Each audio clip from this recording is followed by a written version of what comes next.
విగ్రహం తల నరికేసి ఆ పూజారి గారు ఇలా పట్టుకొని ఆ ఏడుస్తున్న చిత్రం ఉండిపోయింది గుండెల్లో. చాలా బాధ కలిగించింది. అది ఏ దేవత విగ్రహం అయినా ఉండొచ్చు, ఏ మందిరం తాలూకు ఏదైనా అయినా ఉండొచ్చు. కానీ ఈ రోజుకి ఒక్క చర్య తీసుకోలేదు. దానికి కారణం ఏంటి? మనలో మనం కొట్టుకోవాలి, మత కలహాలు రావాలి, అప్పుడు తను ఏరికలో ఉండొచ్చు, పాలన చేయొచ్చు.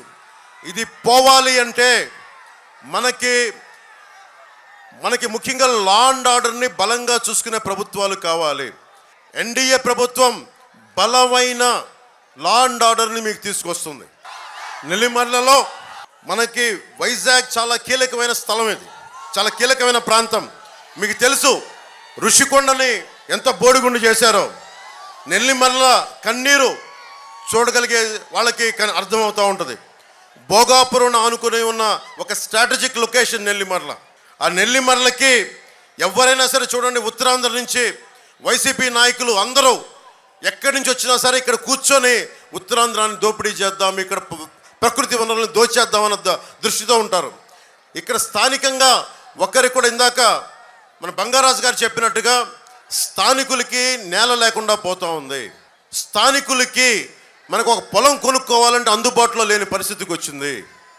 దీనికి ముఖ్యంగా వైఎస్ జగన్ చేసిన దోపిడీ, అడ్డగోలుగా వేలాది ఎకరాలు అడ్డగోలుగా కొనేసి రేపు పొద్దున మీకు ఇల్లు కట్టుకోవాలనుకున్న స్థలం దొరకని పరిస్థితి.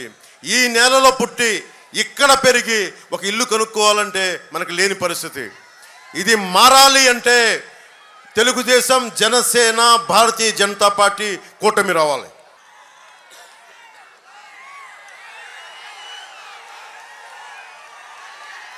బోడుకొండ అప్పలనాయుడు గారు, బొత్స గారి ఆయన ఎక్స్టెండెడ్ హ్యాండ్ అంటారు.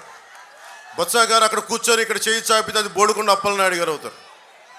ఈ 5 సంవత్సరాల్లో ఒక్క రోడ్డు కూడా వేయలా, ఒక్క అభివృద్ధి కార్యక్రమం చేయలా.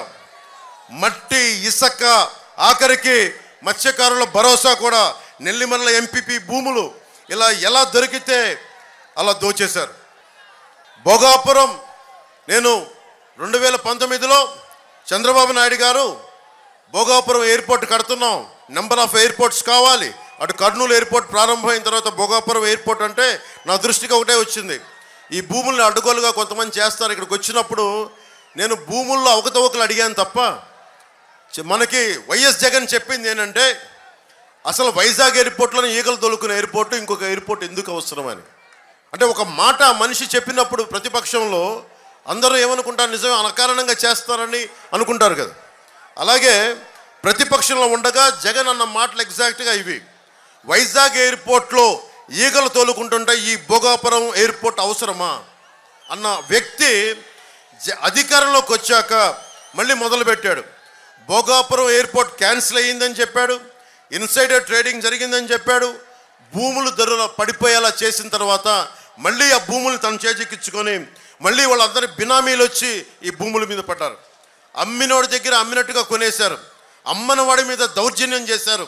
మొత్తం భూములు చేతుల్లోకి తీసుకున్నాక మళ్ళీ చెల్లికి మళ్ళీ పెళ్ళినట్టుగా చంద్రబాబు గారు ఏ స్థలంలో ఎయిర్పోర్ట్ శంకుస్థాపన చేశారు అదే ఎయిర్పోర్ట్లో మళ్ళీ భూముల రేట్లు పెంచి మళ్ళీ అక్కడే కూర్చొని శంకుస్థాపన చేశాడు.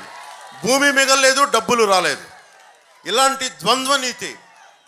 మనకి రాజధాని ఏమో అమరావతికి 35,000 కాదు 50,000 ఎకరాలు కావాలని చెప్పిన వ్యక్తి 3 రాజధానులు అని చెప్పాడు. ఉత్తరాంధ్ర వెనకబడిపోతుందని చెప్పాడు. ఎయిర్పోర్ట్లో మనకి ఈ రోజుకి రాజధాని లేదు. ప్రతిపక్షంలో ఉండగా ఆ భూములు ఏమైపోయిన పోరాటం చేసి నటించాడు. ఇప్పుడు భూమి ఆ నిర్వాసితులు డబ్బులు 2 దోచేశారు. ఎయిర్పోర్ట్స్ అథారిటీ ఇండియాకి ఇవ్వాలి, ఎయిర్పోర్ట్స్ ఆఫ్ అథారిటీ ఆఫ్ ఇండియాకి ఇవ్వాలి అని అన్న వ్యక్తి జిఎంఆర్కి ఇచ్చేశారు. మళ్ళీ ఏదైతే చంద్రబాబు గారు జిఎంఆర్కి ఇచ్చారో మళ్ళీ అది తప్పని చెప్పి ఆ రోజు చెప్పిన వ్యక్తి, రివర్స్ టెండరింగ్ అని చెప్పిన వ్యక్తి మళ్ళీ ఈ రోజున అధికారంలోకి వచ్చి మళ్ళీ అదే జిఎంఆర్ సంస్థకి ఇచ్చాడు. ఇలా తలతిక్క పనులు ఏమంటామంటే నవనందులు చేసే పనులు అంటాం. మగధ రాజ్యంలో చాణక్యుడు చంద్రగుప్తులు ఏలిన కాలంలో నవనందులనే ఉండేవాళ్ళు.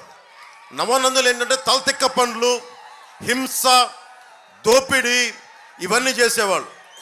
నవనందులకి కావాల్సింది ప్రజలు చాణక్య చంద్రగుప్తుల్లో అవ్వాలి.